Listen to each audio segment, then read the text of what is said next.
पढ़ा लिखा अधिवक्ता हूं, लोकसभा का सदस्य हूं, इस देश के इतिहास को जानता हूं और इतिहास से प्रेरणा लेकर ही आप अपने भविष्य को मजबूत कर सकते हैं, अपने वर्तमान को अच्छा बना सकते हैं।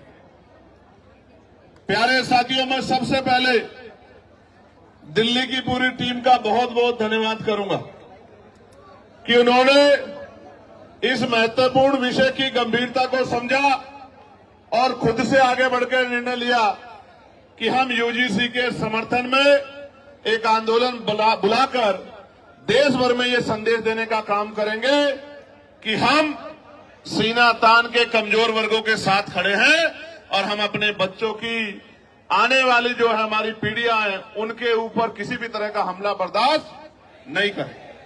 तो मैं और आप सब लोग दोनों हाथ उठा के दिल्ली की पूरी टीम को धन्यवाद करें कि उन्होंने ये हौसला जुटाया, उन्होंने ये हिम्मत जुटाई, उन्होंने हमें शक्ति दी, उन्होंने वैचारिक मजबूती को समझा और असल में उन्होंने सबसे बड़े इस दुख को समझा कि बहन पायल, भाई रोहित, बहन डेल्टा और तमाम हमारे बेटे बेटियों की जो शहादतें हुई हैं, संस्थानिक हत्या हुई है, आने वाली पीढ़ियों के हिस्से में ये जुल्म जाती ना आए, इसलिए मैं उनकी बड़ी सोच को भी बहुत बहुत धन्यवाद देता हूं। उसके बाद जिन साथियों ने ये मुमकिन कराया कि दिल्ली जैसे स्थान पे एक बड़ा आंदोलन हो, हमारी बात दूर तक जाए, जो जहां जहां से लोग पहुंचे हैं, मैं उन तमाम भाइयों का, बहनों का, बड़े बुजुर्गों का, अपनी पार्टी के बड़े नेताओं का, सबका धन्यवाद करता हूं।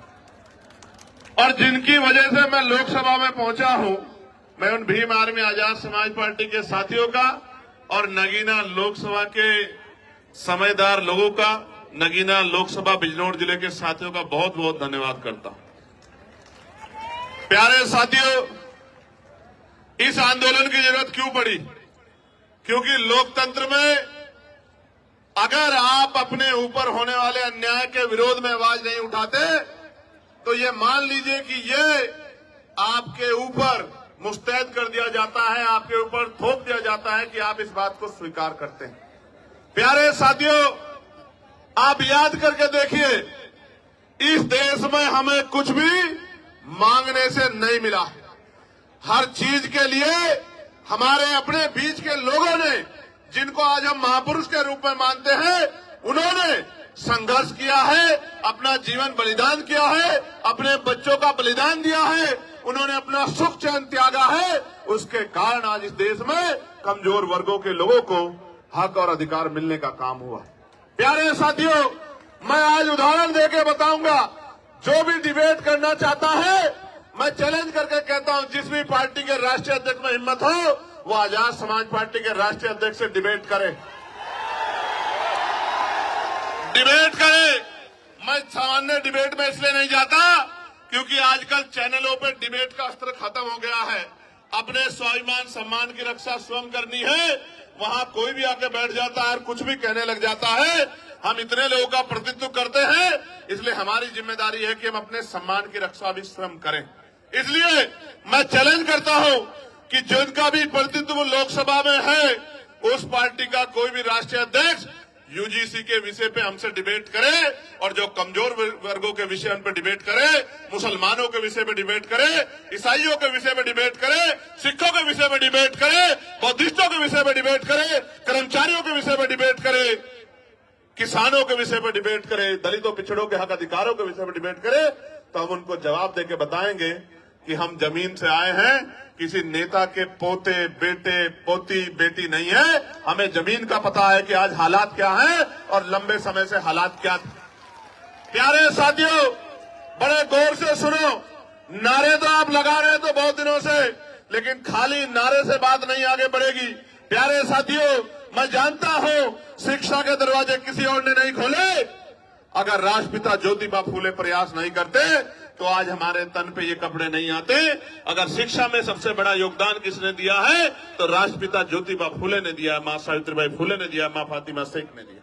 प्यारे साथियों, इस देश में जिस आरक्षण को रोज बुरा भला कहा जाता है, हालांकि किसी की हैसियत नहीं है बुरा भला कहने की, क्योंकि जब आप ये कहते हैं जब आप एक उंगली किसी की तरफ उठाते तो 4 उंगली आपकी तरफ भी जाती है, 3 उंगली एक अंगूठे का रुख भी आपकी तरफ होता है, जो आपको ये बताता है कि एक बार अपने गिरबान में भी झांकिए। जो लोग 10% आर्थिक आधार पर आरक्षण लेते हैं, संविधान के विरोध में जो आया है, वो भी आरक्षण पे सवाल खड़ा कर सकते। किस आधार पे? किस आधार पे? जो लोग सदियों से आरक्षण का लाभ लेते आ रहे हैं, तमाम संस्थानों पे काबिज हैं, जिन्होंने कमजोर वर्गों के लोगों को उनकी दुख तकलीफों के बाद, उनके भूखे पेट के बाद, जब उनकी बच्चों को तन ढकने का अधिकार नहीं था, जिन्होंने उनके आंसुओं के बाद भी, जिनके मुंह से एक शब्द भी हाय का भी नहीं निकला कि इनके साथ गलत हो रहा, वो हमसे सवाल कर रहे हैं। नहीं, आपको कोई अधिकार नहीं सवाल करने का। अगर सवाल करना चाहते हैं तो अपने अंदर पैदा करिए कि आपके अंदर न्याय की क्षमता है, आप न्यायप्रिय हैं, पहले साबित करिए, फिर आके सवाल कीजिए, हम आपके सारे सवालों का जवाब देंगे। प्यारे साथियों, आरक्षण क्या जाति के आधार पर मिलता है? आरक्षण क्षेत्र के आधार पर भी मिलता है। आप जाके देखो, जम्मू कश्मीर में आरक्षण क्षेत्र के आधार पर मिलता है। आप जाके देखो, हिमाचल में आरक्षण क्षेत्र के आधार पर मिलता है। आप जाके देखो, उत्तराखंड में आरक्षण क्षेत्र के आधार पर मिलता है। कौन कहता है जाति के आधार पर मिलता है? आरक्षण उनको मिलता है जो पीछे रह गए हैं, जिनका प्रतित्व कम है। और इस देश का मैं गारंटी से कहता हूं, कास्ट सेंसस करा के आप लोग डेटा उठा के लाइए, आइए डिबेट कीजिए और बताइए आपकी संख्या कम है। मैं गारंटी देता हूं, मैं चंद्रशेखर आजाद जो लोकसभा का सदस्य है और आजाद समाज पार्टी भीमान में कार्यकर्ता, में वचन दे कहता हूं, अगर किसी विभाग में आपका आरक्षण कम हुआ, चाहे वो विधानसभा हो या लोकसभा हो या कोई भी विभाग हो, अगर आपका आरक्षण, आपका प्रतिशत कम हुआ, मैं वचन देकर कहता हूं कि दलित पिछड़ों की लड़ाई को पीछे छोड़ के पहले आपकी लड़ाई लड़ने का काम करेंगे। इस बात का मैं आपको विश्वास दिलाता हूं। मैं संविधान को मानने वाला व्यक्ति हूं, न्यायप्रिय व्यक्ति हूं, इसलिए आपसे कह रहा हूं, तो मगर सच का सामना तो करना ही पड़ेगा। इस देश में अगर आरक्षण आया सबसे पहले तो 1902 में आया, जिसको छत्रपति साहू जी महाराज ने लागू किया, किसी और ने लागू नहीं किया। कुर्मी वंश के छत्रपति साहू जी महाराज ने लागू किया, उससे पहले तमाम न्यायप्रिय लोगों पे था अवसर, उन्होंने लागू नहीं। इस देश में अगर वोटिंग राइट मिला, इस देश के बहुसंख्यक लोगों को, बालिग लोगों को वयस्क मताधिकार मिला, सार्वभौमिक मताधिकार मिला, इसका श्रेय अगर किसी को जाता है तो वो बाबा साहब अम्बेडकर को जाता है। आपको इतिहास पढ़ना चाहिए। 1919 से पहले इस देश में बहुत कम % लोग वोट करते थे। मॉन्टेगो चैनफोर्ड सुधार समिति बनी और सुधार समिति ने नए पैमाने तय किए कि वोट देने का अधिकार उनको मिले जो जमींदार हैं, जो भूमि जिनके पास बड़ी संख्या में है, जो लगान देते हैं, जो टैक्स देते हैं, जो बहुत पढ़े लिखे हैं, जो पूंजीपति हैं, जिन पे व्यापार है। आप इतिहास उठा के देखो, जिन्होंने ने आंख ही या जिनको अपने अधिकारों का पता ही संविधान के आने के बाद लगा है, उनकी संख्या कितनी रही होगी, आप इस बात को महसूस करके देखें। तो इसलिए मैं कह रहा हूं कि कुछ भी मांगने से नहीं मिला है। भारत ऐसा देश है जहां बाबा साहब अम्बेडकर ने जिस तरह आज हम इकट्ठा हुए, बहिष्कृत हितकारिणी महासभा के बैनर तले ज्ञापन दिया, उस ज्ञापन के बाद साइमन कमीशन भारत आया और साइमन कमीशन जब भारत आया, उनकी रिपोर्टों के आधार पर गोलमेज कॉन्फ्रेंस हुई और तीनों गोलमेज कॉन्फ्रेंस के बाद बाबा साहब अम्बेडकर ने यह सुनिश्चित करवाया कि कमजोर वर्गों के लोगों को भी वोट का अधिकार मिलना चाहिए। तब इस देश में, और आपको जान के खुशी होगी कि न्यायप्रिय चरित्र किसे कहते हैं, कि भारत पहला ऐसा देश है कि संविधान के लागू होने के साथ देश की महिलाओं को और गरीब और अमीर तमाम तबकों के लोगों को वोटिंग राइट मिलने का काम हुआ। ये काम अमेरिका नहीं कर पाया, ये काम जर्मनी नहीं कर पाया, ये काम यूरोपियन कंट्री नहीं कर पाई, ये काम इंग्लैंड नहीं कर पाया। ये काम अगर किसने किया कि महिलाओं को बराबर का अधिकार मिले, तो ये भारतीय संविधान में बाबा साहब अम्बेडकर ने किया। हिंदू कोड बिल पे इस्तीफा दिया जब महिलाओं को उनके अधिकार नहीं दिला पाए, पिछड़ों को उनके अधिकार नहीं दिला पाए। इसलिए हम तो लंबे समय से उपेक्षाओं से लड़ रहे हैं। मैं बात आपको क्यों बता रहा हूं, जब हम चारों तरफ देखते हैं तो माननीय रामसु वर्मा दिखाई देते हैं, संत राम बी प्रजापति दिखाई देते हैं, मान्यवर काशीराम साहब दिखाई देते हैं, मान्यवर दीना भाना वाल्मीकि साहब दिखाई देते हैं। जब हम चारों तरफ देखते हैं, संत गाडगे जी महाराज दिखाई देते हैं, नारायणा गुरु दिखाई देते हैं। जब हम चारों तरफ देखते हैं, बाबू श्री दयाल चौरसिया दिखाई देते हैं, परमानंद लोधी जी दिखाई देते हैं, अवंतिका बाई लोधी जी दिखाई देती है, जलकारी बाई दिखाई देती है, तमाम हमारे महापुरुष और वीरांगनाएं दिखाई देती है। ये सब कौन है? इन्होंने हमारी बस्ती में जन्म नहीं लिया, इन्होंने हमारे जिले में जन्म नहीं लिया, इन्होंने हमारे प्रदेश में जन्म नहीं लिया, मगर हम अपने मां बाप से ज्यादा इनका सम्मान करते हैं और इनके सम्मान पे खून की बूंद बूंद लगा सकते हैं। उसका कारण क्या है आप जानिए।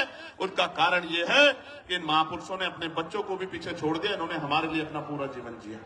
इनकी वजह से आज हमें अधिकार मिले। इसका मैं उदाहरण बताता हूं। बाबा साहब अम्बेडकर ने अपने जीवन में 3 लोगों को गुरु माना। धार्मिक गुरु उन्होंने, न्यायिक गुरु के तौर पे उन्होंने महामानव तथागत बुद्ध को अपना गुरु माना। शिक्षा के क्षेत्र में उन्होंने राष्ट्रपिता ज्योतिबा फुले को अपना गुरु माना और अंधविश्वास पाखंडवाद को यानी कि विज्ञानवाद के तर्क के आधार पर बात करने के लिए उन्होंने गुरु कबीर जी को अपना गुरु माना। आप समझो, बाबा साहब ने राष्ट्रपिता ज्योतिबा फुले को गुरु माना, उनके दिखाए रास्ते पे चले, साहू जी महाराज के रास्ते पे चले। इसी वजह से वो सामाजिक न्याय की बात को मजबूती से रख पाए। कहां थे लोग जब इस देश में स्तन टैक्स लिया जाता था? कहां थे लोग इस देश में जब विधवा विवाह रोका गया था? कहां थे जब सती प्रथाएं होती थी? कौन खड़ा था इस बात को लड़ने के लिए जब महिलाओं को जिंदा जला दिया जाता था? वही महापुरुष खड़े थे जो समझते थे कि हर व्यक्ति के जीवन का मूल्य क्या है। प्यारे साथियों, बात मैं आपको क्यों बता रहा हूं कि हमारी पार्टी के नेता ये बात कर रहे थे कि भाई चंद्रशेखर आजाद पिछड़े वर्ग के लिए मैदान में आए, कोई नहीं आता। मैं उनको कहना चाहता हूं कि आप पिछड़े नहीं हैं, आप हमारे भाई हैं, हमसे पिछड़े हुए हैं। आप पिछड़े नहीं हैं, हम सब लोग पिछड़े हैं। आप हमारा परिवार हो, हमारे भाई हो, बस पिछड़े हुए हो, उन पिछड़ों को इकट्ठा करने के लिए हम लोग निकले। और आप ही नहीं, हर पीड़ित, शोषित, वंचित, किसान, कमेरा, वो चाहे बौद्ध हो, सिख हो, सामान्य जाति का भी कोई गरीब है, शोषित है, उसको भी हमारा अपना है, उसके लिए भी हम लोग खड़े हैं। मुस्लिम समाज के लोग, क्या हालत आज आपने देश में देखा? मजारें गिर रही हैं, खानकाहें तोड़ी जा रही हैं, मस्जिदों में बुलडोजर चल रहा है। और अयोध्या में क्या हुआ? जिस व्यक्ति पे आरोप लगा के उसका घर तोड़ दिया, उसको बंद रखा, कोर्ट ने उसको बरी कर दिया।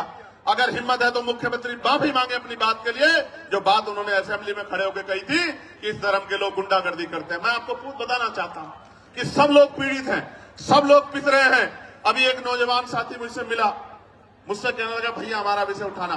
मैं पूछना चाहता हूं, सरकार न्यायप्रिय है तो आप मुझे बताओ, 2025 जुलाई में सरकार ने जवाब दिया कि सेंट्रल यूनिवर्सिटियों में पिछड़े वर्ग के professor, assistant professor, associate professor की 80% रिक्तियां है। कितने परसेंट?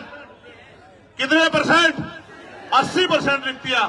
आदिवासी समाज की 83% रिक्तियां और शेड्यूल कास्ट की, अनुसूचित जाति की 65% रिक्तियां। मैं पूछना चाहता हूं, कोई भी डिपार्टमेंट तभी तो चलेगा जब उसको चलाने वाले लोग होंगे। जिस डिपार्टमेंट में, जिस विभाग में 80% पद खाली पड़े हैं, वहां कौन हमारी पीड़ा को सुन रहा है? जब हमारा आदमी वहां है ही नहीं तो हमें न्याय वहां कहां से मिल सकता है? 45 सेंट्रल यूनिवर्सिटियों में 38 जो है, जो वाइस चांसलर है, कुलपति है, वो सामान्य जाति के हैं। हमारा विरोध ये नहीं है कि सामान्य जाति के हैं, हमारा विरोध ये है कि 45 में से 38 कितने परसेंट बैठता है कि SC, ST, OBC के लोगों में काबिलियत नहीं है? किस आधार पे आप ये बात कहना चाहते हो? एक SC का, एक ST का, 5 OBC समाज के जिनकी संख्या 52%, उनको 12% भी नहीं मिल रहा है। इसलिए आंदोलन करना पड़ता है, इसलिए यहां आना पड़ता है। हम तो जानते हैं, मैं आपको इस मंच से कह रहा हूं, फिर कह रहा हूं, याद करो फूले साहब को, याद करो साहू जी महाराज को, याद करो पेरियार को, याद करो रामसु वर्मा जी को, याद करो बाबू जगदेव प्रसाद कुशवाहा जी को, याद करो जगदम्बिका कपूरी ठाकुर जी को, याद करो ब्रह्मानंद लोधी जी को, याद करो संतराम B.A. प्रजापति जी को, याद करो शिवराज चौरसिया जी को, याद करो। और मैं आपको भी कहता हूं, मुस्लिम समाज के मेरे भाइयों, कि अगर सर सैयद अहमद खान नहीं होते तो एक यूनिवर्सिटी भी आपके लिए नहीं बनती। आपको आइडिया नहीं है, कोई आपको पूछने वाला नहीं है। और अगर आपके लिए यूनिवर्सिटियां नहीं होती, आपको तालीम नहीं मिलती, तो आपको इस देश के सिस्टम में आने का मौका ही नहीं मिलता। जब आप डॉक्टर इंजीनियर, IAS, IPS, वकील जज नहीं बन पाते, तो आपको कलम में ताकत नहीं होती, आप कहां से किसी का भला कर पाते? आप तो अपना भला भी नहीं कर पाते। आपने देखा, उनके बाद 2 लोगों ने यूनिवर्सिटी बनाने का काम किया और दोनों के परिवारों का क्या हाल है? आजम भाई के परिवार का क्या हाल है आप देखो, और इकबाल भाई के परिवार का क्या हाल है सहारनपुर में, आपने देखा। अगर वो कोई व्यापारी को वो बना लेते तो कोई दिक्कत नहीं थी। यूनिवर्सिटी बना के पढ़ाओगे और उनको सिस्टम में लाओगे तो लड़ाई हो जाएगी। बस असल बात ही मैं आपको ये बता रहा हूं मेरे प्यारे साथियों, प्रदेश का, देश का कोई डिपार्टमेंट उठा के देख लो, अगर आप बैकलॉग ढूंढोगे तो मैं लिख के देता हूं कि अगर बैकलॉग भरा जाए तो आज ही 5, 7, 10 lakh schedule caste schedule tribe backward के लोगों को नौकरी, सरकारी पक्की नौकरी मिलने का काम होगा। लेकिन इन सरकारों ने क्या कर रखा है, इन्होंने ठेके संविदा पे अपने लोग रख रखे, कम पैसे में लोग रख रखे, जो लोग रख रखे उनको पूरा पैसा नहीं मिलता, कॉन्ट्रेक्चुअल जॉब दे रखी है क्योंकि आरक्षण ना देना पड़े SC, ST, OBC के लोगों को। इसलिए मैं आपको कहना चाहता हूं, ये जो UGC आया, मैं इसका धन्यवाद करूंगा इस गाइडलाइन का। इसके आने से कई लोगों के चेहरे बेनकाब हुए जो कहते थे हम सेकुलर हैं, हम न्यायप्रिय हैं।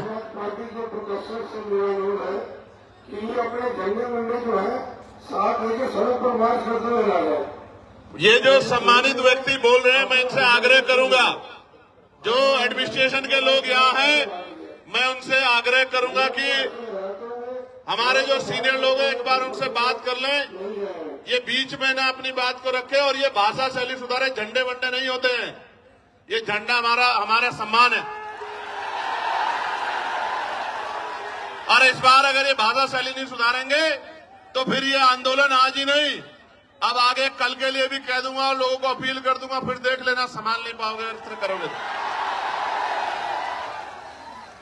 प्यारे साथियों, मैं आपको कुछ और कहना चाहता हूं, गौर से सुनो, इन बातों पर ध्यान मत दो। ये तो पुलिस के भाई हैं, एडमिनिस्ट्रेशन के भाई हैं, सरकार के हिसाब से काम करते हैं, हमें इनकी मदद लेनी है, हमारा इनका कोई झगड़ा नहीं। आप गौर से सुनो मेरी बात को। कई लोगों के चेहरे बेनकाब हुए, कई पार्टियों के चेहरे बेनकाब हुए, कई नेताओं के चेहरे बेनकाब हुए, कई सामाजिक संगठनों के चेहरे बेनकाब हुए, और सबसे ज्यादा बेनकाब अगर कोई नारा हुआ है तो वो नारा है जो नारा लग रहा था कि जात पात की करो विदाई, हिंदू हिंदू भाई भाई। वो नारा भी बेनकाब हो गया, वो नारा झूठा था। अगर वो नारा सच्चा होता तो मैं पूछना चाहता हूं कि जब मंडल कमीशन की बात आती है, जब SC, ST आयोग की बात आती है, SC, ST एक्ट की बात आती है, जब UGC की नई गाइडलाइन की बात आती है, तो आप आंदोलन क्यों करते हो हमारे खिलाफ? क्यों हमारे खिलाफ आंदोलन करते हो? क्यों आप हमारे खिलाफ आंदोलन करके सड़कें जाम करने का काम करते हो? क्यों आप आंदोलन करके, जो कहते थे कि प्रधानमंत्री हिंदू हृदय सम्राट है, उन्हीं प्रधानमंत्री को बताओ कहा गया नहीं कहा गया, कैसे कैसे शब्दों से नवाजा गया। तो जिस प्रधानमंत्री के राज में आपको EWS मिला, उन्हीं प्रधानमंत्री को जब एक आपको काल्पनिक ऐसा लगा कि भाई हमारे बच्चों के ऊपर जो है जांच बैठ सकती है, उनपे जो है उनपे मुकदमा दर्ज हो सकता है, सिर्फ काल्पनिक, कोई मामला सामने नहीं आया। हम पे तो उदाहरण है, मैं बताऊंगा पूरी बात में, हम पे उदाहरण है, कोई मामला सामने नहीं आया तो आप आंदोलन करने चले आए। क्योंकि जब भी मंडल कमीशन कहां से हिंदुओं के खिलाफ था, मुझे बताओ। अगर मेरे भाइयों को कुछ मिल रहा है और मैं विरोध कर रहा हूं तो मैं कहां से उनका भाई हुआ, आप मुझे बताओ। देखो, बहुत कुछ बेनकाब हुआ। बेनकाब ये हुआ है कि जाति सत्य है, जाति सत्य है, और जाति को ठुकराया नहीं जा सकता। जिसको हिंदू हृदय सम्राट कहते थे, उसी को जाति के आधार पर गाली देने का काम करते। इसका मतलब जब तक वो व्यक्ति आपका काम करेगा तब तक आप उसको पलकों बिठा के रखोगे, और जैसे ही वो कोई और इनका रोल भी नहीं UGC में, तो आप उनको गाली देने लग जाओगे। ये है जाति का सत्य। मैं और बताता हूं, हाथ कंगन को आरसी क्या और पढ़े लिखे को फारसी क्या। कल ही एक मामला हुआ एक बैंक में, 2 बेटियां थी, वो एक बेटी कहती है कि मैं ठाकुर, और दूसरी बेटी वो ब्राह्मण समाज की है। मैं तो तमाम महिलाओं का सम्मान करता हूं, लेकिन आप देखो कि उन्होंने क्यों नहीं कहा कि मैं हिंदू हूं, और दूसरी बेटी ने क्यों नहीं कहा मैं हिंदू हूं। एक ने कहा मैं ठाकुर, दूसरी ने कहा मैं ब्राह्मण हूं, और दोनों अपने अपने समाज से समर्थन मांग रही हैं, और दोनों के विरोध में एक दूसरे के समाज के लोग गाली बकने का काम कर रहे हैं। इसलिए मैं आपको बता रहा हूं कि वर्ग की बात ही नहीं है, ये बात जातियों तक जाती है जब आपके अधिकारों पे हमला होता है। और सबसे बड़ी बात देखो, जिनके बच्चों को जो बच्चे मर रहे हैं जिनके, क्योंकि 118% की वृद्धि हुई अपराध में। ये मैं नहीं कह रहा हूं, ये सरकार के आंकड़े कह रहे हैं, एजेंसियों के आंकड़े कह रहे हैं, 118% की वृद्धि हुई। और कानून की ये गाइडलाइन कैसे बनी? सुप्रीम कोर्ट ने ऑर्डर किया कि गाइडलाइन बनाओ UGC को। UGC ने गाइडलाइन बनाई, हमने नहीं बनाई। और उस गाइडलाइन में जैसे ही पिछड़े वर्ग के लोगों को जोड़ा, क्योंकि गाइडलाइन तो 2012 में बनी थी, 2012 में बनी थी, लेकिन जैसे ही पिछड़े वर्ग के लोगों को जोड़ा, तत्काल विरोध शुरू हो गया। मैं आपको बताना चाहता हूं कि इस नारे के पीछे अगर कुछ है तो वो पिछड़े वर्ग के लोगों का विरोध है। इस बात को मेरी आप याद रखना। ये सरकारें, इनकी सोच पिछड़ा वर्ग विरोधी है, और हम इस बात को इसलिए लड़ रहे हैं क्योंकि हम जानते हैं कि राष्ट्रपिता ज्योतिबा फुले हमारे लिए लड़ रहे थे, छत्रपति साहूजी महाराज हमारे लिए लड़ रहे थे, ईवी पेरियार रामानायकर स्वामी प्यारेलाल यादव हमारे लिए लड़ रहे थे, महामना राम सुवर्मा चौधरी महाराज सिंह भारती सर छोटूराम चौधरी चरण सिंह हमारे लिए लड़ रहे थे। इसलिए आज हम यहाँ सीना तान के खड़े हैं कि हम अपने भाइयों को अकेला नहीं महसूस होने देंगे, हम उनके साथ हैं। प्यारे साथियों, यूजीसी की बात हुई है, मैं पूछना चाहता हूं कोई ऐसा प्रोटेस्ट बताओ जो यूजीसी के विरोध में हुआ हो और पुलिस ने उन पर लाठी चलाई हो। कोई एक विरोध आप मुझे बताओ पूरे देश के अंदर, या उनको पकड़ के खींचा हो, या उनके कार्यक्रम में इस तरह से माइक उठा के बीच बीच में कहा हो कि भाई आपके लोग कम है, आपके लोग ज्यादा, कभी हुआ क्या?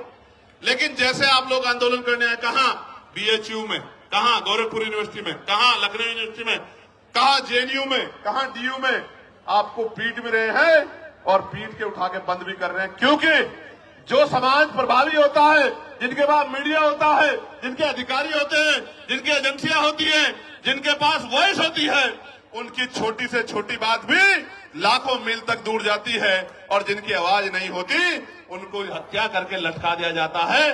तो चारों तरफ सुनसान, चारों तरफ इस तरह का चुप्पी होती है कि जैसे कुछ हुआ ही नहीं।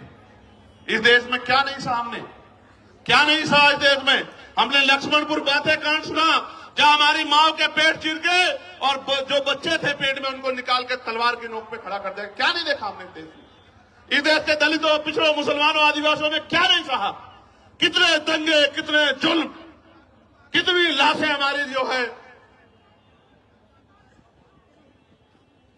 क्या क्या क्या बयां करूं मैं, क्या क्या नहीं सहा इस देश में? कितने दंगे, कितनी एनसीआरबी का डेटा क्या कहता है, कितनी बच्चों की इज्जत लुटती है। मैं कहता हूं सार्वजनिक करो, रिकॉर्ड उठा के बताओ कि जिन बच्चों की 1 लाखों की संख्या में इज्जत लुटती है, किस समाज की, किस समाज की? बताओ एक समाज को। क्योंकि ये समाज सोया हुआ है, इनको नहीं पता कि रोज इनकी बच्चियों को, बेटियों को कहीं ना कहीं प्रदेश में, देश में जुल्म जाति का शिकार होना पड़ रहा है। और जब न्याय मांगने जाते हैं तो लाठियों से स्वागत होता है, अपमानित गालियां दी जाती है।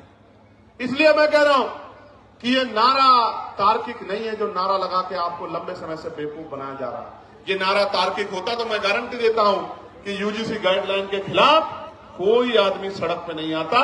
वो कहता कि यूजीसी गाइडलाइन, अच्छा डर कौन, डरेगा कौन? कानून कितने हैं देश में? 302 है, 304 है, 308 है, 307 है, कितने कानून है? इतने कानून बने हुए हैं, हर कानून का दुरुपयोग हो सकता है। कोई दुरुपयोग का एक तो मामला आता। 2012 से SC ST के उसमें गाइडलाइन बनी हुई है, आप पे 10 मामले हैं जो आपके खिलाफ फर्जी दर्ज हो गए हो। कुछ तो होगा आपके पास जिसके आधार पे आप कह रहे हो, लेकिन कोई तथ्य नहीं है। एक ही तथ्य है कि हमें अपराधी मान ले। हम कहां अपराधी मान रहे हैं भाई? हम कौन है अपराधी मानने वाले? कन्वेंशन रेट कहता है कोर्टों का। हम तो किसी को सवाल नहीं करते कि जब हायर जुडिशरी में, हाई कोर्ट में और सुप्रीम कोर्ट में हमारा रिप्रेजेंटेशन नहीं होता, हम तो तब भी सवाल नहीं करते। हम जैसा गूंगा बहरा कौन लोग होगा बताओ? कौन होगा? कौन होगा? हमसे ज्यादा सीधा सच्चा व्यक्ति तो इस देश में कोई भी नहीं होगा, जो जुल्म भी सहता है और चुप भी रहता है। जानवर भी अपने हक के लिए लड़ते हैं, हम लोग तो अपने हक के लिए भी लड़ पाते हैं। हमसे ज्यादा सीधा भोला कौन होगा? और इसी भोलेपन का फायदा लंबे समय से उठाया जा रहा है। प्यारे साथियों, इसका एक उदाहरण बताता हूं कि क्यों लड़ना पड़ता है। मध्य प्रदेश में 90 के बाद, जब मंडल कमीशन के बाद आरक्षण लागू हो गया पिछड़े वर्ग के लोगों को, तो आज भी वो भैया खड़ा है। 13% आरक्षण वहां, जो संवैधानिक 27% मिला है, उसमें से भी 13% मिलता है। वो रोज आंदोलन करते हैं। यही सुप्रीम कोर्ट उस मामले को, फाइल को नीचे दबा के रखता है। क्यों नहीं सुनता?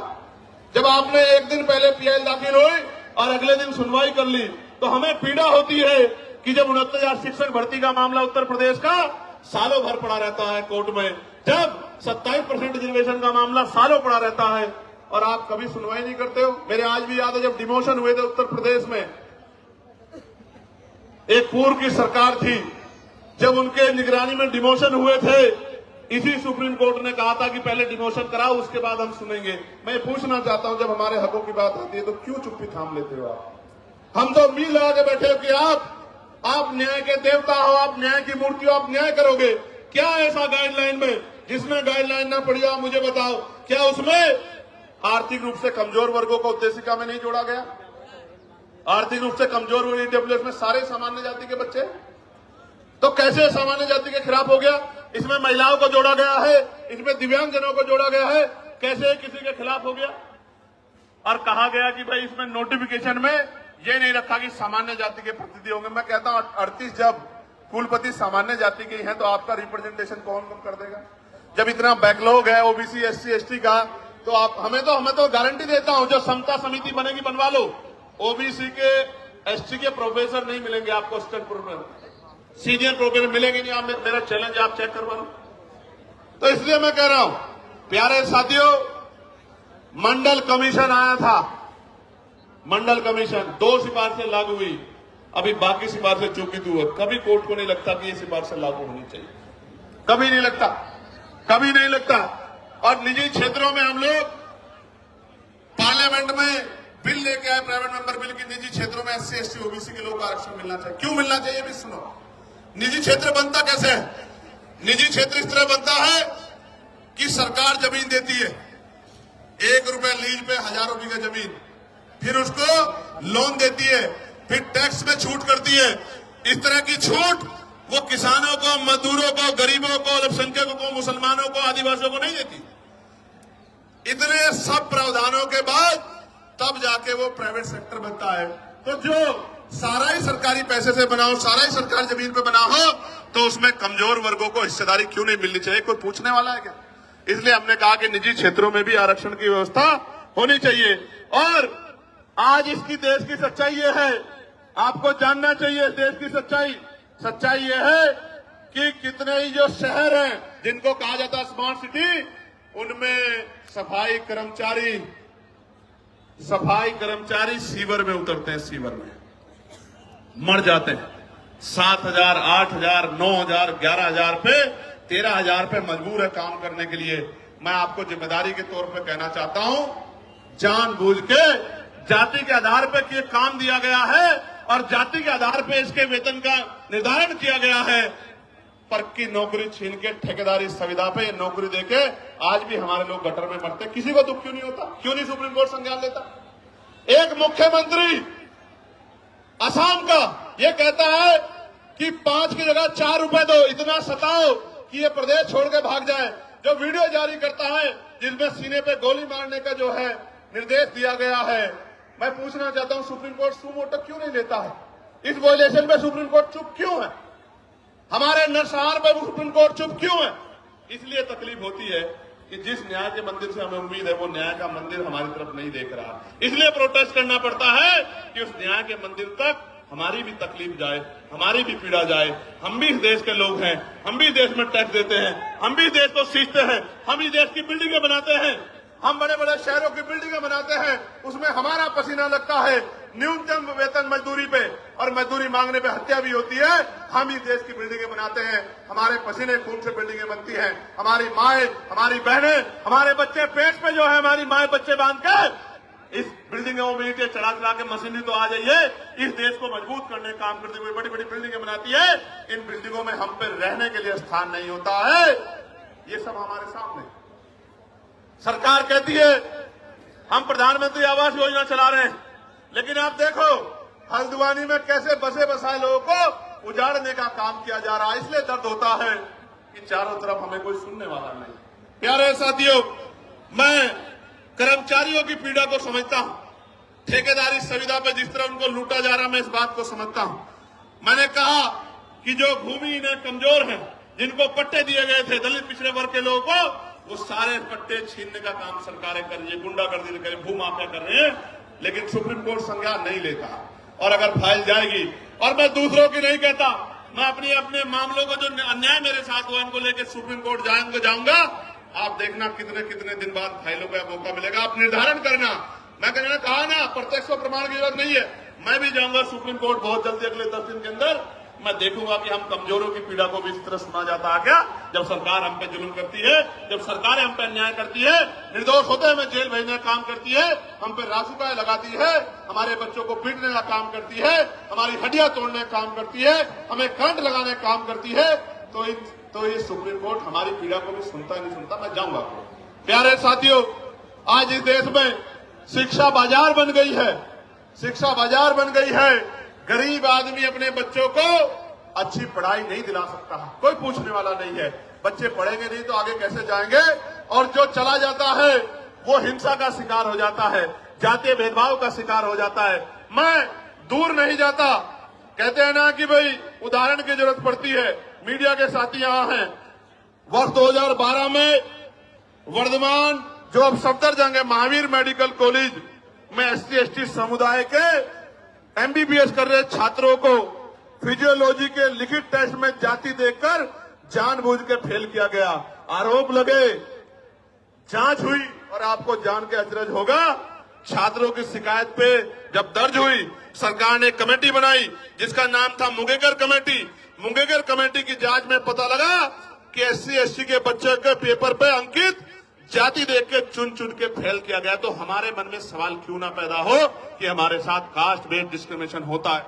और ऐसा ही नहीं, कमेटी की रिपोर्ट पे कोर्ट ने उन छात्रों को मात्र पास ही नहीं किया, दोषियों के खिलाफ 10-10 लाख रुपए का मुआवजा देने के लिए आदेश दिए और दोषियों पे कार्रवाई की। मैं इसलिए आपसे कह रहा हूं कि होता है डिस्क्रिमिनेशन, कास्ट बेस्ड डिस्क्रिमिनेशन होता है, इसीलिए तो हम कह रहे हैं। और हमने थोड़ा ही गाइडलाइन बनाई, हमारी पीड़ा को आपने कहा सुना, सुप्रीम कोर्ट के आदेश को आपने सुन के गाइडलाइन बनाई। मैं धन्यवाद करूंगा कि उन गाइडलाइनों को हमारे पढ़े लिखे लोगों ने पढ़ा। भाई देखो, दो तरह का समाज है अभी। एक वो जो हाशिए पे गांव में रहता है, लेकिन वो मेहनत मजदूरी करके उनके पिताजी भी अपने बच्चे को यूनिवर्सिटी भेजने का काम कर रहे हैं। यूनिवर्सिटी क्यों भेज रहे हैं? कि मेरी गरीबी, बेबसी, लाचारी, परेशानी, बीमारी, तकलीफों को ये मेरा बेटा पढ़ लिख के doctor, engineer, IAS, IPS professor बन के 2 रुपए कमा के सम्मान का जीवन खुद भी जिएगा, मेरी तकलीफों को भी दूर करेगा, मेरे दरिद्र को भी काटेगा। वो बच्चा पढ़ने आता है लेकिन वो उत्पीड़न का शिकार हो जाता है। और ये मैं नहीं कह रहा हूं, ये एजेंसियों की रिपोर्ट कह रही है, इसलिए इस आधार पर गाइडलाइन बनी है। प्यारे साथियों, बातें तो बहुत है कहने को, लेकिन मैं ये कह रहा हूं, ये सच है कि जहां आपकी आवाज नहीं होगी वहां सुनवाई नहीं होगी। इसलिए आपको अपनी आवाज को मजबूत करना पड़ेगा। आज इस आंदोलन का पहला चरण है, आज यहां है, कल राष्ट्रीय अध्यक्ष भीम आर्मी के नेतृत्व में भोपाल में होगा। 9 तारीख को राजस्थान में हुआ था। हम लोग इतनी चैन से नहीं बैठने वाले हैं। हमें जब मुझसे कोई पूछता है कि चंद्रशेखर भाई कैसे आए जीत के, तो मैं कहता हूं मैं नहीं आया, मेरे लोगों ने मुझे चुन के भेजा है, क्योंकि आज उनकी आवाज को उठाने वाला कोई भी नहीं है। आज उनके दर्द पे, उनकी दर्द पीड़ा पे बोलने वाला कोई नहीं है। मेरी क्या औकात थी कि मैं आ जाता लोकसभा में?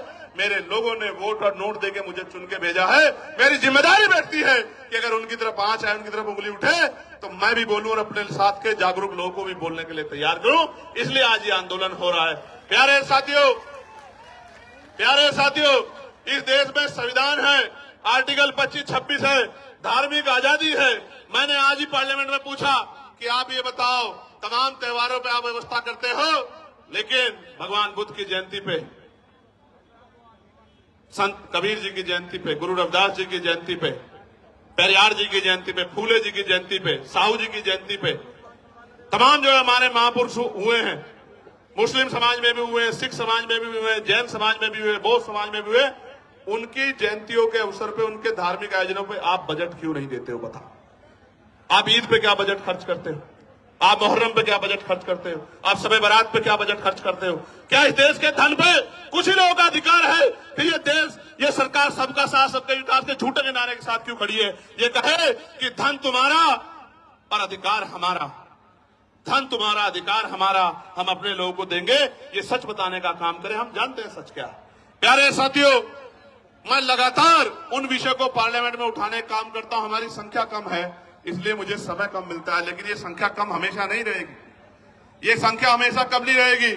हमें लड़ाई लड़नी पड़ेगी, और अगर हम चुप रहे ज्यादा दिन तक, वो दिन दूर नहीं है कि हमारी आने वाली पीढ़ियां इस देश में पुनः गुलाम हो जाएंगी।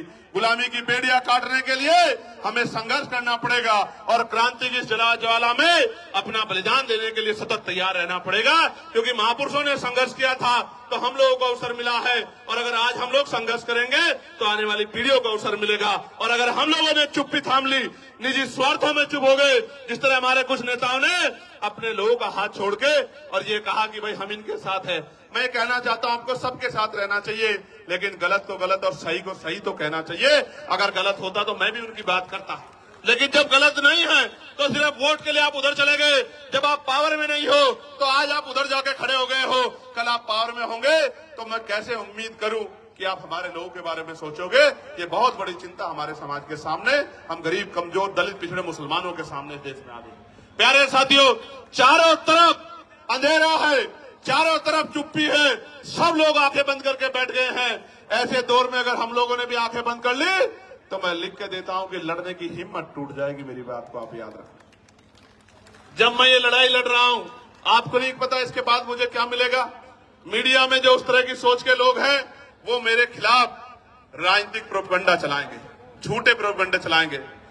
वो जो अधिकारी उस सोच के हैं वो मुझे, मेरी पार्टी कार्यकर्ताओं को तोड़ने की कोशिश करेंगे, झूठे मुकदमे लगाएंगे। लेकिन मैं आपको बताना चाहता हूं, जीवन एक बार मिला है, जीवन बार बार नहीं मिलता। मौत कल की आती आज आ जाए, हम अपने लोगों के हितों से किसी भी कीमत पे समझौता नहीं करेंगे। और अगर हम जैसे लोग चुप हो गए, हम जैसे लोग बैठ गए, तो मैं लिख के देता हूं कि फिर कोई हिम्मत नहीं कर पाएगा कि वो लड़ाई को लड़ ले। प्यारे साथियों, लड़ाई बड़ी महत्वपूर्ण है। आज आपने इतनी बड़ी संख्या में जुट के ये संदेश सरकार को दे दिया कि आप लोग कमर कसे हुए बैठे हो, मेरे एक आदेश का इंतजार कर रहे हो। मैं आपको विश्वास दिला के बताता हूं, मैं आपको विश्वास दिला के बताता हूं, चंद्रशेखर आजाद के लिए, आजाद समाज पार्टी के एक सिपाही के लिए, हमारे नेताओं के लिए, कार्यकर्ताओं के लिए समाज हित पहले है, व्यक्तिगत हित बाद में है। हम मिट तो सकते हैं लेकिन समाज के हितों से समझौता करके झुक नहीं सकते। मेरी बात को आप याद रखें। मैं अकेला व्यक्ति था, भंते जी यहां बैठे हैं, मैं अकेला व्यक्ति था जिसने बीटी एक्ट के खिलाफ आवाज उठाई कि बीटी एक्ट 1949 खत्म किया जाए, क्योंकि उसमें बौद्धिक समाज के लोगों के साथ अन्याय हो रहा। प्यारे साथियों, ये बातें मैं आपको इसलिए बता रहा हूं कि आपको जागरूक होना पड़ेगा। यहां तो बहुत सारे ऐसे लोग हैं जो बिल्कुल अपने से दिखाई देते हैं, ऐसा ही पढ़ना पहनते हैं लेकिन अपने नहीं हैं। आज तो हर पार्टी आपको लुभाने के लिए अपने नेताओं को, फरीदाबाद के लोग सुनो, पलवल के लोग सुनो मेरी बात को, हर पार्टी ऐसे पटके पहना के अपने लोगों को घुमाने लगी है, लेकिन ऐसा पटका पहनने वाला सच्चा नहीं हो सकता। बाबा साहब अम्बेडकर को और बहुजन महापुरुषों की विचारधारा पे चलने वाला व्यक्ति सच्चा हो सकता है। नीला पटका तो बाजार की हर दुकान पर मिल जाएगा, कोई भी पहन घूम जाएगा। कोई पार्टी बताओ, आप औरों को छोड़ो, भारतीय जनता पार्टी को देखो, जिन आरएसएस के लोगों ने जीते जी बाबा साहब की शव यात्रा निकाली, वही आरएसएस के, बीजेपी के लोग सबसे बड़ा फोटो बाबा साहब का लगाते हैं नहीं लगाते हैं? तो अगर बाबा साहब की फोटो लगाने वाला सच्चा है, नीला पटका पहनने वाला, मात्र नीला पटका पहनने वाला सच्चा है, तो हर वो व्यक्ति सच्चा है जो वोट के लिए आपको जय भीम कर रहा है या नमस्कार कर रहा है। मैं आपको कहना चाहता हूं मेरे लोगों, ये वोट का अधिकार नहीं होता, ये वोट का अधिकार नहीं होता तो ये अमीर लोग आपकी बस्तियों में नहीं आते। मेरे लोगों, ये वोट का अधिकार नहीं होता तो ये अमीर लोग आपकी गलियों में नहीं आते, आपके घरों में नहीं जाते। और आप देखो किस तरह की व्यवस्था है कि आज भी अगर भेदभाव नहीं है तो बहुत सारे नेता जाके कमजोर वर्गों के घरों में खाना खाने का नाटक क्यों करते हैं भाई? खाना खाने का नाटक क्यों करते हैं? इसलिए करते हैं कि वो एहसास कराना चाहते हैं कि हम बदल रहे हैं। आप बदलते तो हमारे खिलाफ विरोध क्यों करते? क्यों विरोध करते हमारे खिलाफ? हमारे बच्चों की जान जा रही है, आप पे एक मामला नहीं है। मैं चैलेंज करता हूं, अगर झूठे मुकदमे दर्ज करने की बात आप कर रहे हैं तो 12 से गाइडलाइन बनी है, 26 हो गया है। आप 100 मामले उठा के लेके आओ, हम लोग चर्चा करेंगे, आपकी बात को सुनेंगे। लेकिन मैं मानता कि अगर आपने यूनिवर्सिटी में बैठे अध्यापकों ने, प्रोफेसरों ने, यूनिवर्सिटी में पढ़ने वाले उन बच्चों ने जो आज डर रहे हैं, अगर आगे बढ़ के उन्होंने कहा होता कि डिस्क्रिमिनेशन हो रहा है, कानून बनाओ, तो मैं स्वागत करता कि आपका चरित्र न्याय कीजिए है। प्यारे साथियों, मैंने पहले भी कहा, वही डरेगा जो अपराध करेगा। जो अपराध नहीं करेगा वो क्यों डरेगा? मैंने कहा कि जो अपराध नहीं करना चाहते वो बच्चे पढ़ रहे हैं, क्योंकि इस देश के मीडिया के चैनलों पे हमने सुना, जब किसान आया था तो किसान नहीं आया था, खालिस्तानी आए थे, खालिस्तानी। जब एनआरसी का आंदोलन चल रहा था तो मुसलमान नहीं लड़ रहा था, जैन सिंह बोध नहीं लड़ रहा था, पता नहीं क्या क्या नाम दिए गए थे। जब अपने हकों के लिए दलित पिछड़े आते हैं, आदिवासी आते तो नक्सली कहा जाता है। इसलिए मैं इस टीवी को सुन के ही समझ आता है कि जो अभी कुछ दिन पहले आंदोलन कर रहे थे वो आंदोलनकारी नहीं थे, वो आंदोलनकारी नहीं थे, क्योंकि जो जिनको पढ़ना है वो तो पढ़ रहे हैं। मैंने तो अपने बच्चों से कहा कि आप मत जाओ कहीं भी, आजाद समाज पार्टी है, भीम आर्मी है, हमारा लीगल सेल है, आर्य जी है, रजनीश जी है, हम लोग लड़ेंगे ना भाई। जिनको हम लोग वोट देते हैं उनकी क्या जिम्मेदारी है कि वोट लेके हमसे मुंह फेर लें? फिर हमारे लिए लड़ने की जिम्मेदारी किसकी है? आंदोलन करने की जिम्मेदारी किसकी है? सरकार से सवाल पूछने की जिम्मेदारी किसकी है? विरोध प्रदर्शन करने की जिम्मेदारी किसकी है? और अगर ये काम नहीं कर रहे हैं तो वो हमारे नेता नहीं हो सकते हैं। अगर अपने हमारे बच्चों को लड़ने के लिए आना पड़ा तो हमारे नेताओं को शर्म आनी चाहिए। तो इसलिए मैं उन बच्चों को विश्वास दिलाने के लिए, जो पढ़ रहे हैं जेएनयू में, डीयू में, जो पढ़ रहे हैं पटना यूनिवर्सिटी में, जो पढ़ रहे हैं लखनऊ यूनिवर्सिटी में, प्रयागराज यूनिवर्सिटी में, बीएचयू यूनिवर्सिटी में, उत्तराखंड, उन सब बच्चों को ये बताने के लिए आया हूं कि हमारे लिए राजनीति बाद में, समाज हित पहले, अपने बच्चों का भविष्य पहले। हम अपने बच्चों को विश्वविद्यालय में मरने नहीं देंगे, इसलिए हम लोग आज मैदान में जंतर मंतर पे खड़े। प्यारे साथियों, मुझे साथियों ने आते बताया कि कुछ लोग उल्टे सीधे सवाल पूछ रहे हैं। मैं आपको कहना चाहता हूं, इन उल्टे सीधे सवालों से देखो, अपने ही 4 आदमी वो लेके आएंगे और अपना एक कैमरा और वो लेके आएंगे और उनके आगे कर देंगे और उनसे उल्टे सीधे सवाल पूछेंगे, वो उल्टे सीधे जवाब देंगे। इन बातों से अब हम लोग सोशल मीडिया समझदार हो गए। अब ये बातें चलने वाली नहीं, अब ये बातें किसी मोर्चे पे चलने वाली नहीं है। मैं ताजा उदाहरण बताता हूं आपको, मैं कहना नहीं चाहता था मगर बताता हूं, पता लगना चाहिए आप लोगों को।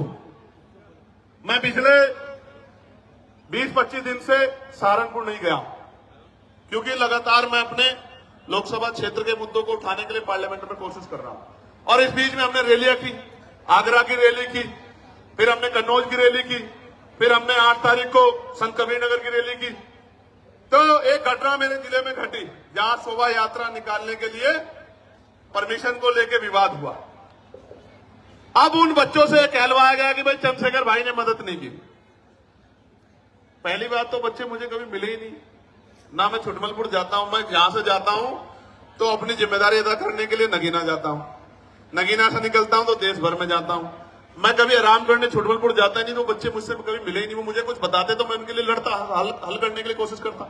हालांकि कोई ऐसा थोड़ा जो मेरी बात टाल दे वहां, आप समझ रहे हो भाई। राजनीतिक रूप से भले ही मैं वहां बहुत मजबूत नहीं, लेकिन सामाजिक रूप से इतना मजबूत हूं, मैंने इतना काम किया, किसी को भी कह दूंगा वो अपनी नाक नीची करके मेरी बात को मान लेगा, इतना दम मैं रखता हूं।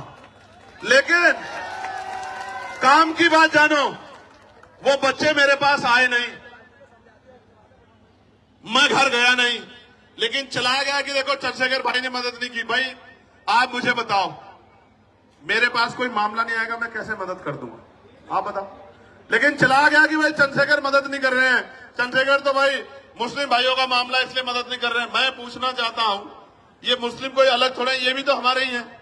इनको मैं अगर किसी बात को अपने 20 नेताओं को भेज देता तो सब लोग फूल करके स्वागत कर देगा, लेकिन मुझे पता ही लगा तो मैं क्या कर दूंगा।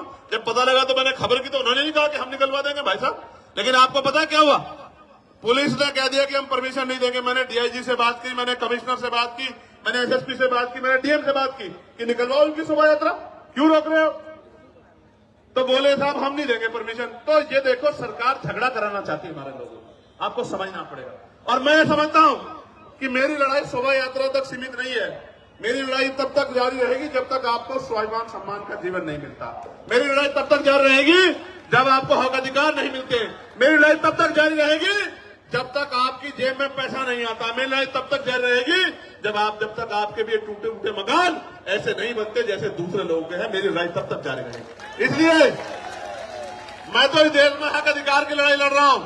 जो लोग मेरा मुकाबला नहीं कर सकते, आजाद समाज पार्टी भीम आर्मी के नेताओं का मुकाबला नहीं कर सकते, वो जानबूझ के इस तरह के षड्यंत्र करके तमाम तरह की चीजों के प्रयास करते हैं। मैं उनको कहना चाहता हूं, खूब प्रयास करो, समय बदल गया है।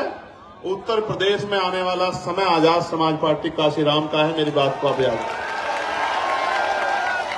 और सिर्फ उत्तर प्रदेश में नहीं है, सिर्फ उत्तर प्रदेश में नहीं है, हरियाणा में, मध्य प्रदेश में, राजस्थान में, उत्तराखंड में, मैं कहना चाहता हूं दिल्ली में, बिहार में, झारखंड में, जो उत्तर भारतीय क्षेत्र में, कहना चाहता हूं डंके की चोट पे कि अगले 5 साल बाद आजाद समाज पार्टी राष्ट्रीय पार्टी होगी। मेरी बात को आप याद रखें,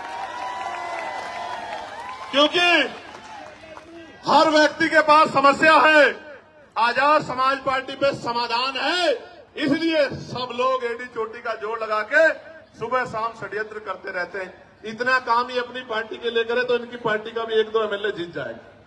अगर ये इतना काम करे, अपना काम नहीं करते, बस यही काम करते हैं, कभी हमारे नेताओं को पकड़वाते हैं, कभी अखबार में ऐसी खबरें छपवाते हैं। इनसे नहीं डरने वाले हम लोग, इन साजिशों से हम लोग निर्देश नीति डरने वाले नहीं, याद रखना मेरी बात को। इनसे नहीं डरने वाले हैं, इन साजिशों से डरने वाले। लेकिन वचन देके दिल्ली से कह रहा हूं आपको, हम प्रथम और अंतीय भारतीय हैं।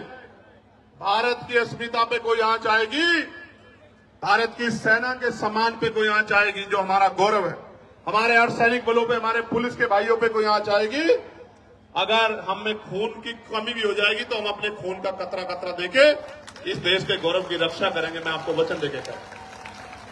हमारी लड़ाई किसी जाति से नहीं है, किसी धर्म से नहीं है, हमारी लड़ाई अधिकारों की है, हमारी लड़ाई सामाजिक न्याय की है, हमारी लड़ाई भाईचारा कैसे बनेगा।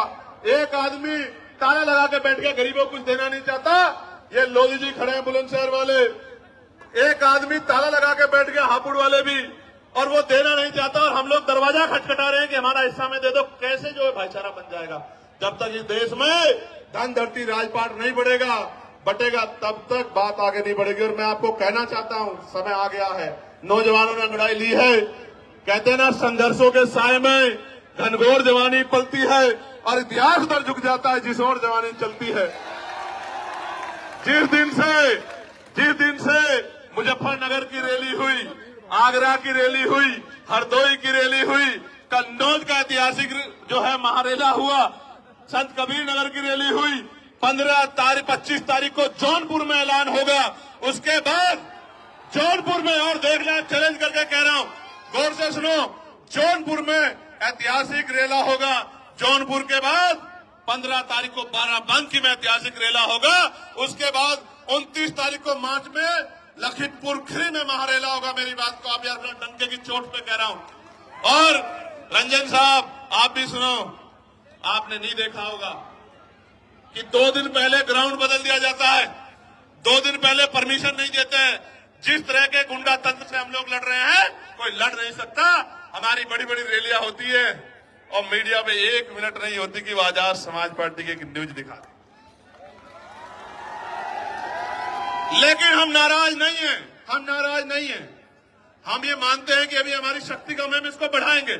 हम मजबूर करेंगे कि हर एक व्यक्ति की नजर हमारी तरफ जाए, हर एक व्यक्ति की नजर हमारी तरफ जाए, वो हमारे दर्द को महसूस करे, वो हमारे विषयों पर चर्चा करे। वरना एक ही समाज के लोग टीवी के पूरे पैनल में बैठ जाएंगे और एंकर भी उसी समाज से होगा। कैसे दलितों, पिछड़ों के, मुसलमानों के हालातों पर चर्चा कर लोगे मेरे भाई? आप ही सोचो क्या हालात। प्यारे साथियों, गरीब का दर्द गरीब समझता है और मजलूम का दर्द मजलूम समझता है। कोई शोषक शोषितों का दर्द नहीं समझ सकता है। प्यारे साथियों, मैं आज इस मंच से नगीना के लोगों से माफी चाहता हूं, क्योंकि नगीना के लोगों की इच्छाएं बहुत हैं, लेकिन मैं मजबूर हूं कि नगीना से उत्तर प्रदेश फतेह नहीं हो सकता है। इसलिए मैं 1 साल का समय नगीना के लोगों से चाहता हूं। जब 27 का चुनाव खत्म हो जाएगा, मैं वचन दे कहता हूं, मैं नगीना को 1 मिनट के लिए नहीं छोड़ूंगा, आपके साथ रहूंगा 24 घंटे। लेकिन अभी आप अपने दिल पे हाथ रख के बोलो और बताओ, क्या नगीना के, मात्र नगीना को मेरी जरूरत है या पूरे उत्तर प्रदेश में जाके जन जागरण की जरूरत है? आप बताओ। देखो, मेरे पास अभी 5 करोड़ की निधि है और वो ट्रांसपेरेंट है। मैं चैलेंज कर कहता हूं, अगर मेरी साख पे कोई सवाल खड़ा कर देगा तो जो वो सजा देगा उसको मान लूंगा। वो सबके सामने है।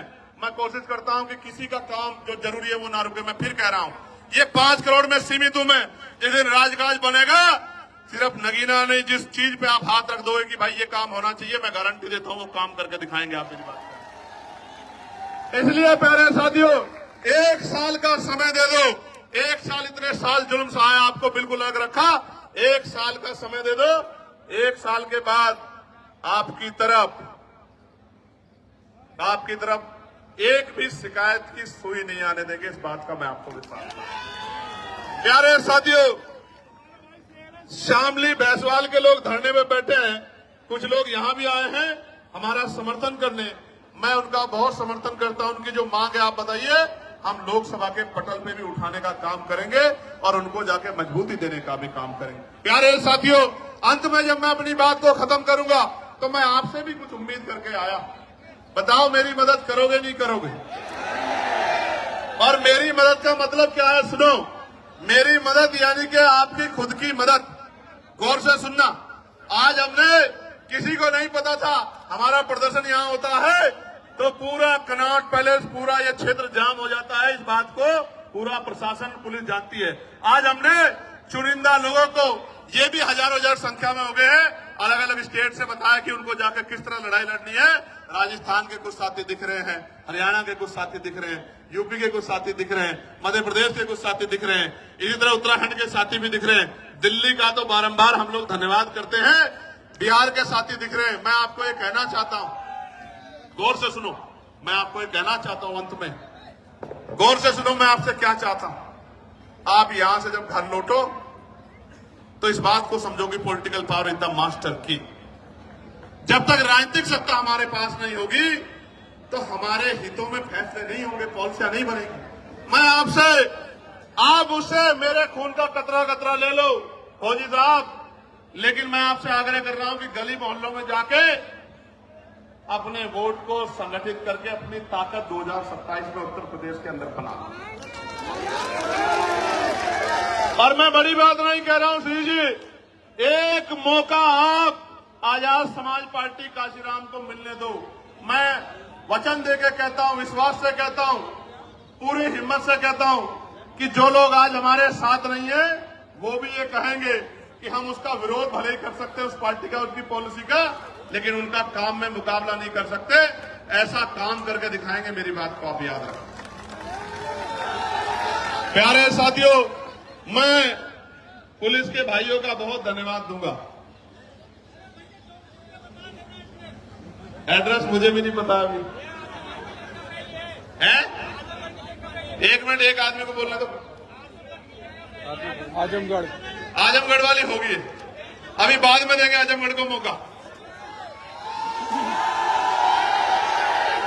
अभी आप ये सुनो, 25 तारीख को जौनपुर में कार्यक्रम है, रैली, एक बात।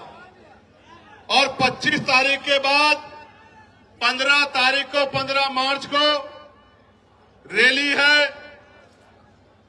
बाराबंकी लखनऊ के पास, और 29 मार्च को है लखीमपुर खीरी, और 5 अप्रैल को है।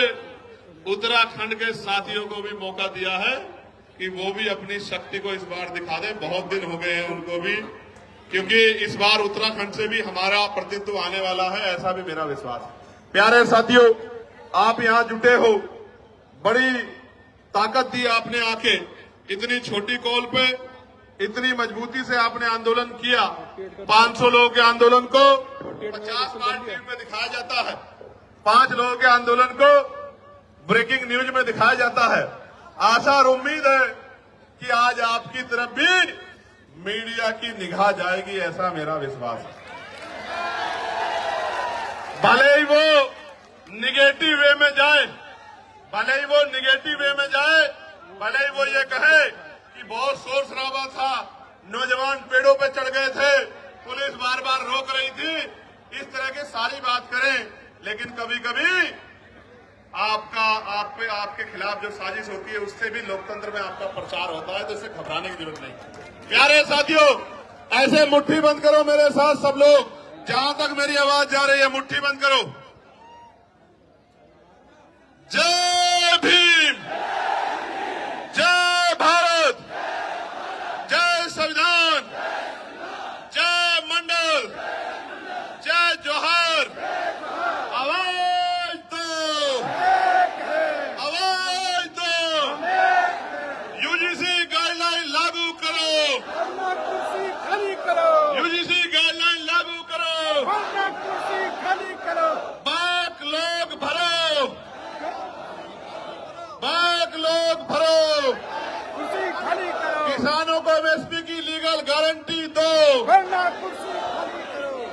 हाइजीन क्षेत्रों में SC ST OBC को आरक्षण दो। वरना कुर्सी खाली करो। प्रमोशन में रिजर्वेशन SC ST OBC को लागू करो। वरना कुर्सी खाली करो। पुरानी पेंशन बहाल करो। गरीबों की जमीन लूटना सरकारें बंद करें। बंद करो, बंद करो। एक अंतिम बात, यूजीसी पे सरकार का पक्ष भी आपको जानना चाहिए। शांत होकर सुनो भाई, बहुत इंपॉर्टेंट है बात।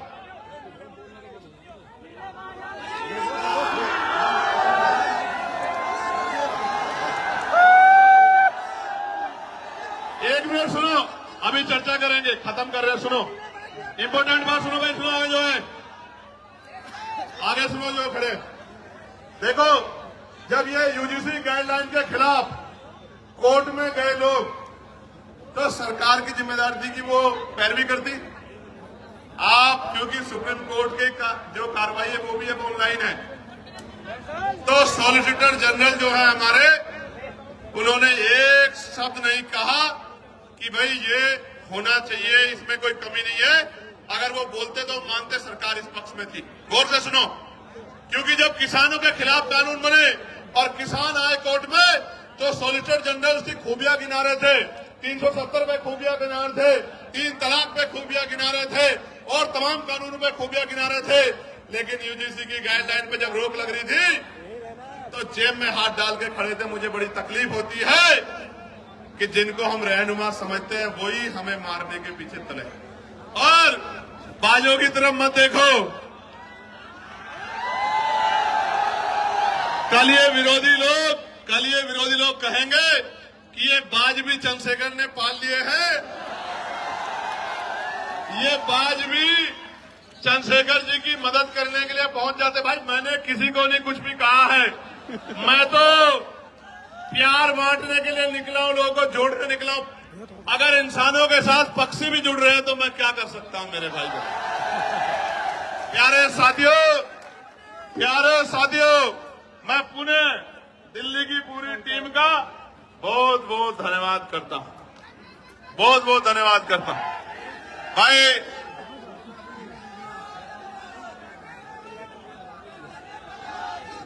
एक मिनट शांत हो जाओ, सुनो भाई सुनो, जो लोग मेहनत करते हैं उनका सम्मान होना चाहिए। मैं धन्यवाद दूंगा भाई बालक राम बोस जी का, महेश पहवाल जी का, भाई हिमांशु जी का और CP सिंह जी का और आर्य जी का, अनिल सागर जी का, हमारे एडवोकेट सुमन साहब का और जो बाकी लोग हैं